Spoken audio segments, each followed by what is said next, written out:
नमस्कार दोस्तों, आज का मेरा ये वीडियो उन गार्जियंस के लिए है जो अपने बच्चों को छोटी छोटी बात पर मारते हैं या पीटते हैं या उन्हें किसी भयानक तरीके से दंड देते हैं। ये वीडियो उनके लिए है।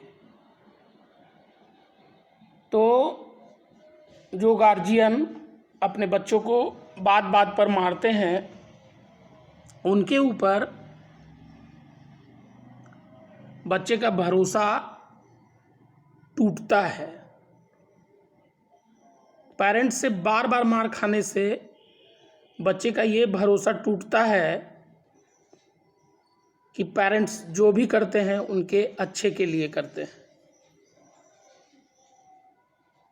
इससे पेरेंट्स और बच्चे के बीच लॉन्ग टर्म रिलेशनशिप भी खराब होता है।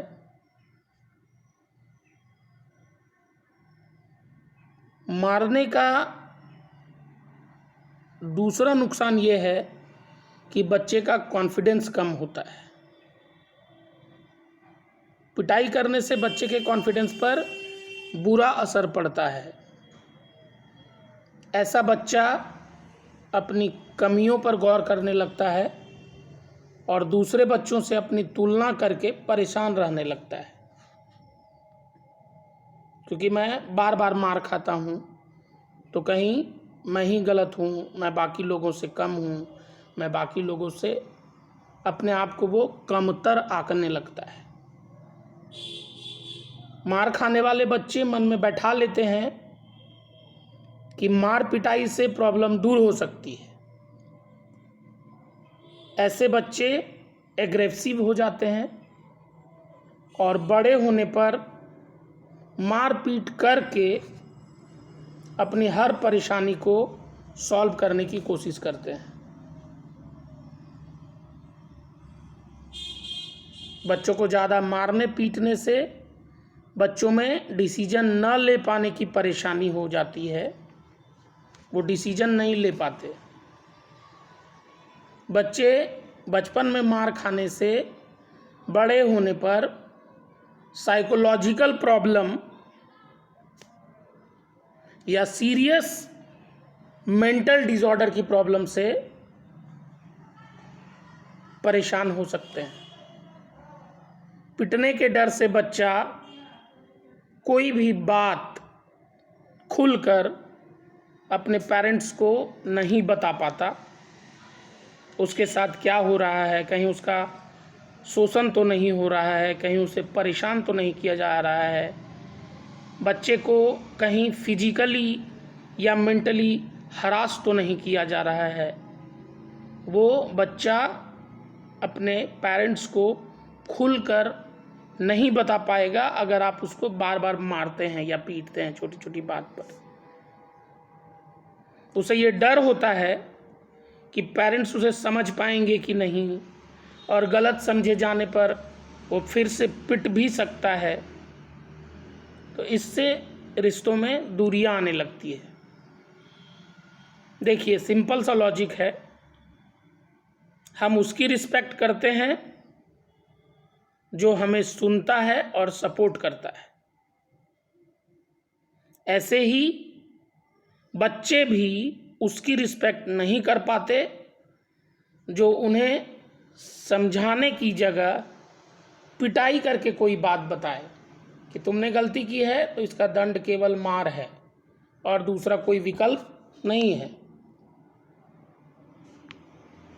साइकोलॉजिस्ट के अनुसार अगर बात करें तो डर वाली मेंटल स्टेट में जब आदमी डरा हुआ हो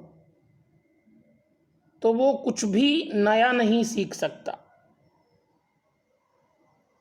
जब आप बच्चे को मारते हैं वो डर जाता है। ऐसे में आप उसे जो सिखाना चाहते हैं वह सीख नहीं पाता है।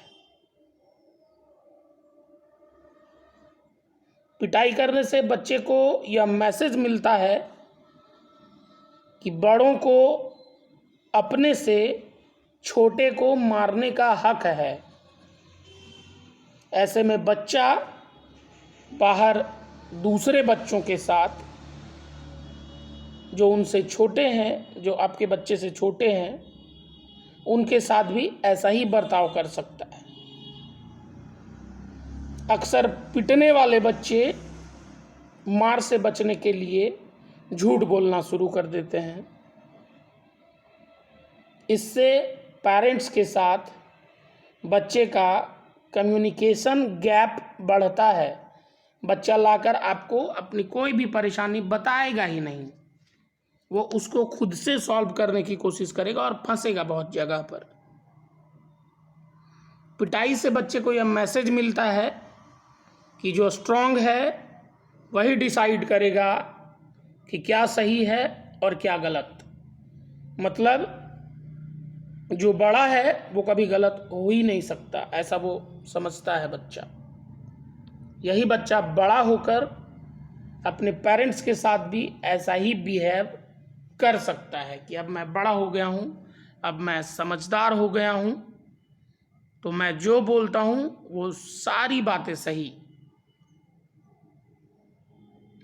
तो बच्चे को मारना, पीटना, हर एक बात पर डांटना, यह कोई विकल्प नहीं है मित्रों। बच्चों के साथ दोस्ताना व्यवहार रखने की कोशिश करिए। आपका बच्चा अभी कच्ची मिट्टी की तरह है, उसको जिस प्रकार आप ढालेंगे वो उस तरह ढलेगा। तो उसको प्यार से, दुलार से, पुचकार करके, उसकी मन स्थिति को समझते हुए बच्चा जैसे जैसे बड़ा होता है उसके शरीर में, उसके मस्तिष्क में, उसके मन में तरह तरह के फिजिकल, मेंटल और हार्मोनल चेंजेस होते रहते हैं। वह दुनिया को देखता है, इसी दुनिया से सब कुछ हासिल करता है, इसी दुनिया से सब चीज़ें सीखता है। कोई बच्चा बदमाश अपनी माँ के पेट से नहीं होता है।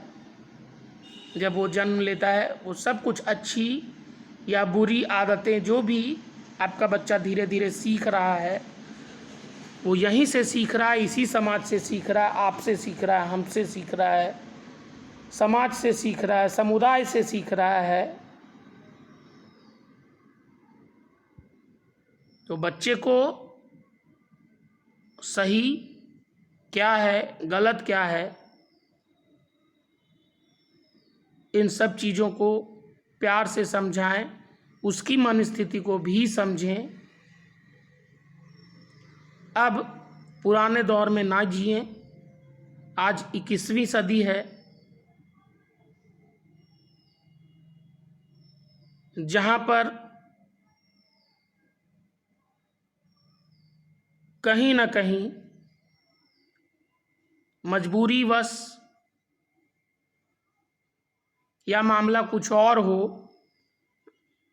पति पत्नी, पति वर्किंग मैन है, काम करता है कहीं ना कहीं, बहुत सारी औरतें भी वर्किंग वूमन हैं जो कि काम करती हैं ऑफिस में, बैंक में या बड़ी बड़ी संस्थानों में।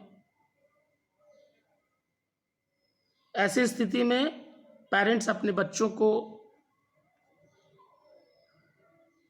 प्रॉपर तरीके से समय नहीं दे पाते। काम की व्यस्तता के कारण उनका सारा दिन ऑफिस में ही चला जाता है और घर आने के बाद भी वो ऑफिस और बाकी सब चीज़ों का टेंशन अपने साथ रखते हैं और बच्चों से घुल मिल नहीं पाते, बच्चे की मन स्थिति को नहीं समझ पाते और फिर सारा दोष बच्चे के ऊपर मढ़ देते हैं कि ये एग्रेसिव हो रहा है, चिड़चिड़ा हो रहा है,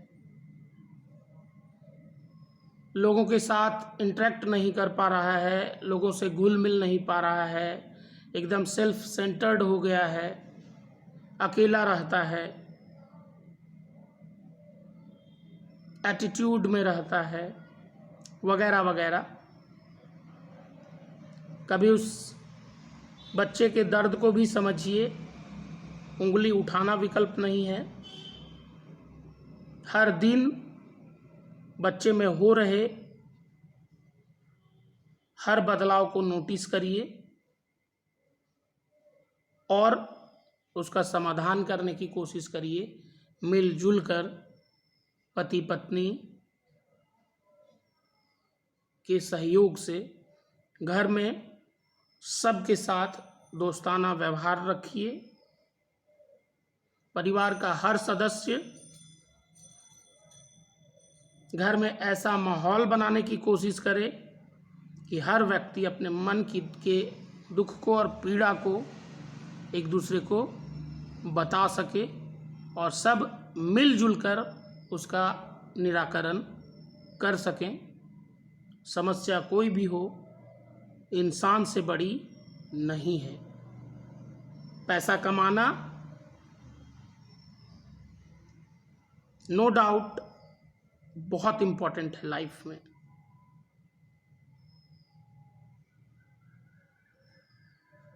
पर अगर परिवार खुश ना रहा, आपके बच्चे कलेजे के टुकड़े जिनके लिए आप सारा कुछ कर रहे हैं,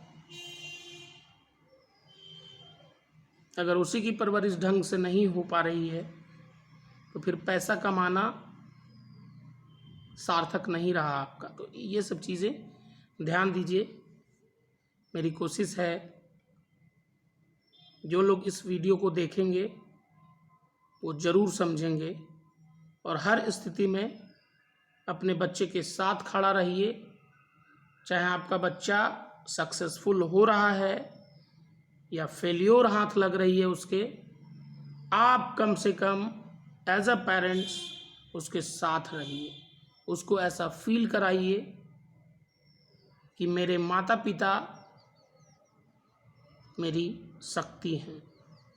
आप पर उसका भरोसा भगवान से भी ज़्यादा होना चाहिए। धन्यवाद।